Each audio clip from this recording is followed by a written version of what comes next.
Hi guys, நான் பண்ணது தப்ப நீங்களும் பண்ணீங்கன்னா உங்க மீன் எல்லாமே செத்துரும். அது என்னன்னு பார்க்கறதுக்கு முன்னாடி நம்ம சேனலை சப்ஸ்கிரைப் பண்ணாதவங்க சப்ஸ்கிரைப் பண்ணிக்கோங்க. அது என்னன்னா, உங்க ஃப்ரிட்ஜ் பாக்ஸ்ல ஒரு ஓவர்ஃப்ளோ வைக்கலன்னா என்ன ஆகும்னு தெரியுமா? வாங்க பார்க்கலாம்.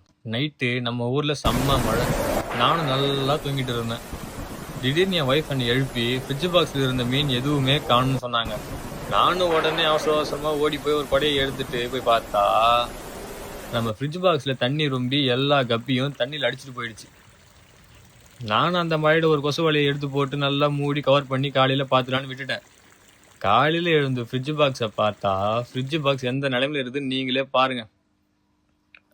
நானும் மேல இருக்கிற எல்லா சத்தையும் பொறுமையா எடுத்து உள்ள கப்பி இருக்கான்னு பார்த்தா இது சரிப்பட்டு வராதுன்னு உடனே தண்ணி எல்லாத்தையும் இறக்க ஆரம்பிச்சிட்டேன்.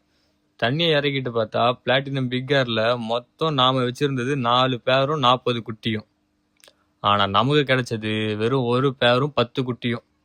இதுவே கொடுமைன்னு பார்த்தா, ஆனா அதுக்கு பக்கத்துல விட்டு இருந்த பிளாட்டினம் ரிப்பன் இருக்கு, நாம விட்டது 3 பேரும் 20 குட்டியும்.